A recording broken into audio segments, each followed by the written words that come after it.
আমি আপনাদের বন্ধু মিতালি। আমার কুকিং ল্যাবে আপনাদের স্বাগত। একটা নতুন খাবারের সঙ্গে পরিচয় করাবো।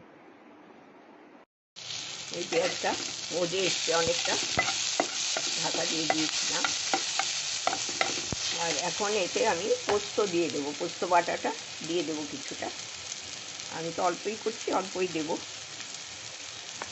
এই 1 টেবিল চামচ দিয়ে দিলাম, বেশি করে দিয়ে দিচ্ছি। আর একটু দিয়ে দিলাম, এই 2 টেবিল চামচ দিয়ে দিলাম।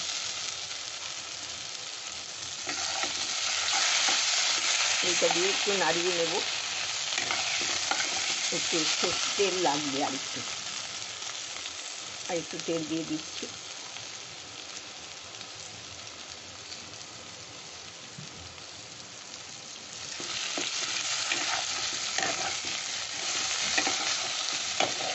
ভালো করে মিশিয়ে নিচ্ছি এবার।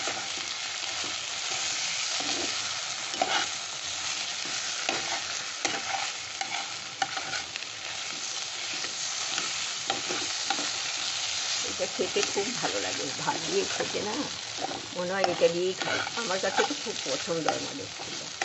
আপনারা আরও ইচ্ছে করলে লঙ্কা দিতে পারবেন, আমরা একটু ঝাল কম খাই, সেই জন্য ঝাল একটা লঙ্কাই দিয়েছি।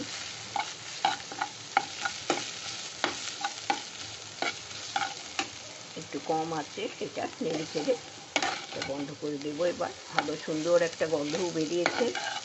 এটা আমি বন্ধ করে রাখছি, গ্যাসটা বন্ধ করে ঢাকা দিয়ে একটু রেখে তারপরে সার্ভ করব।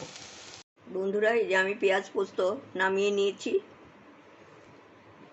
খুব ভালো লাগে কিন্তু খেতে। এটা আপনারা করেন, নিশ্চয়ই করেন আপনারা। আমি আজকে করলাম, তাই আপনাদের সাথে শেয়ার করলাম।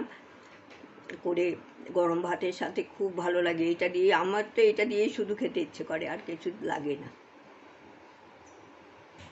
এটা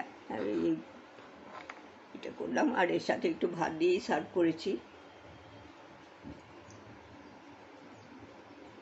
সম্পূর্ণ ভিডিওটা দেখবেন, কেমন লাগে জানাবেন। ভালো থাকবেন, ধন্যবাদ। পেঁয়াজ পোস্তটা যে স্ট্যান্ডিং টাইমে রেখেছিলাম, তারপর নামিয়ে নিয়েছি। নামিয়ে ভাতের সাথেই সার্ভ করে দিলাম। আপনারা তো করেনই, আমি করলাম তাই শেয়ার করলাম। এটা দিয়ে আমার তো খুব ভালো লাগে। আপনারা করেন নিশ্চয়ই, আপনারা খাবেন, দেখবেন কীরকম লাগে, জানাবেন। ভালো থাকবেন, ধন্যবাদ।